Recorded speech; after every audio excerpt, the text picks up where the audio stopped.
All right, insane amount of momentum now that we're a few days removed from the Texas Longhorns. I'll say it, dominating road victory over the Alabama Crimson Tide sent shockwaves through the college football world, and we're starting to see some of those reverberations coming after this massive victory for Texas. And we've got a really exciting report that I think highlights more and more good energy and momentum that will continue to help Texas both in the short term and the long term.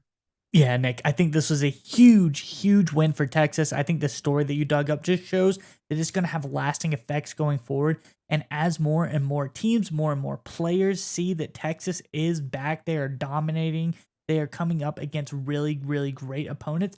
They're jumping up the board, Nick. I think they're ranked number 4 now. This is a big win for Texas, and I think it's going to be special going forward. But Texas fans, we all know you watched the game and you're overjoyed that you won.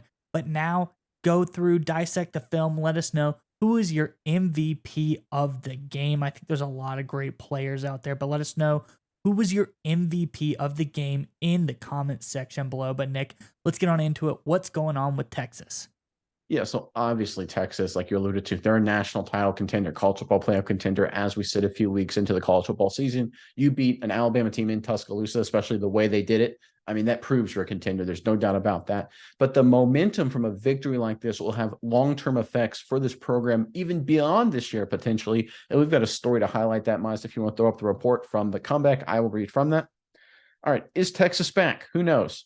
Okay, well, great writing from this guy. But anyway, but the number 11 Longhorns made a big statement on Saturday, defeating the number 3 Alabama Crimson Tide 34-24 in Tuscaloosa. Afterward, a former Alabama running back who transferred to Texas had a strong message for Bama recruits at the game. After Texas sealed the victory and the players stormed the field to celebrate, Keelan Robinson ran towards the section of the crowd where Alabama's visiting recruits were sitting and shared a message for them. All y'all come to Texas, he said with a huge grin on his face. All y'all come to Texas. We'll have to keep an eye on the recruiting rankings to see if Robinson convinced anyone to flip, though the victory might have had something to do with it too. Right. Here's the part that I think is really interesting. I think Keelan Robinson here kind of tapped into something, some energy that will start to happen. One of the reasons that a school like Alabama gets to stay on top as long as they have for so long is because they continuously win and win a lot of big monumental games.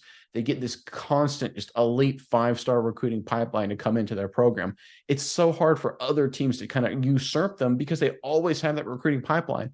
Robinson here hit on something very important. Going into Tuscaloosa and beating Alabama and clearly and definitively being the better team than Alabama, I guarantee you there's a lot of recruits, especially now that Texas is moving to the SEC, that were looking hard at Alabama, looking hard at the Tide, and now their eyes are going to turn to Austin.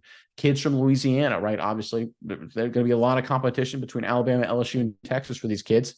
I guarantee you a lot of those guys, that's right, Nick Saban really likes to recruit hard, are going to look at that game and go, I don't know. Texas is pretty good. They were good this year. And there's a Arch Manning kid that's coming behind the pipeline too. So they're going to be good for a long time. And I guarantee you, victories like this will build so much momentum in the recruiting game. And it's not just enough to continue to be a good recruiter. Texas has done it. It will actually weaken Alabama because you literally will flip recruits and commits from the Crimson Tide and maybe other SEC schools to commit to Austin. I think this statement by Robinson after the game, again, caught up in the emotion, but I really think he's on to something here. I think this victory will have long-term positive ramifications for the Longhorns program. Yeah, Nick. And I think if everything's flipped, if Alabama wins this game and you're a Alabama recruit of the game, this is a huge game against a Texas Longhorn team that's really good. And that's probably the mentality you have like, oh, big win. We're definitely going to Alabama. Such a magical moment. But it's the same thing. Texas wins. They go into Tuscaloosa, knock out the mighty Alabama. They prove that they are a team that can contend with the best of the best in college football. Quinn Ewers, all he had to do was be able to stay healthy throughout the whole game, and they beat Alabama the second time around. I think these kids, these recruits coming into Alabama are probably like, wow, this is a Texas team. Last year, they almost beat Alabama. Quinn Ewers gets knocked out. That's probably the reason they lose the game. They come back. It's definitely not a fluke because this time they do it. They seal the deal. They beat Alabama in convincing fashion, double-digit fashion. And now these guys, like you said, are just like, maybe Texas is going to be, maybe I can prove that I can get on the bandwagon early. I can get to Texas early. They haven't yet got to the SEC.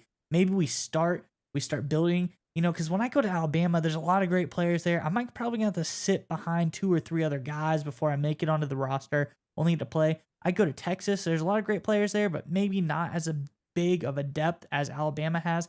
it's starting to look a lot more convincing to go to a school like Texas. And like you said, Texas or Jalen Miller, he was all pretty good the first game. This second game has a couple big turnovers. Didn't look quite as good as that first game when he played a really great team in Texas. Arch Manning has looked good so far. Quinn Ewers is very good. These guys, I think this is really, really a top tier testament of why guys want to start going to Texas. And this guy coming out recruiting for Texas, a former Alabama running back at that, it really adds just a little bit more juice to it. And I'll just throw one more historical analogy because look, I'm a big college football history guy. This rings similar. It's not exactly the same, but it's similar. It reminds me when the Alabama Crimson Tide a number of years ago beat the undefeated Florida Gators in the SEC championship game, I think in 2009. That was one of those Tim Tebow teams. That was the last Tim Tebow team. They beat Florida 32-13, totally dominated that game. That was the beginning of the Alabama dynasty. This moment has a very similar feel because after that game, Florida and Alabama were 1-2. Shortly thereafter, Florida fell off, Urban Meyer left, and Alabama ascended to the college football world. I'm not saying that's exactly what will happen, but to me, it just felt similar after the game where it looks like the momentum in terms of who's the top dog going to be. And I know Georgia's still lurking. There's still that hanging out there. But between Alabama and Texas, I think this game clearly set the message in the recruiting game, in the transfer game, in the coaches game, and everything that Texas is now ahead of Alabama.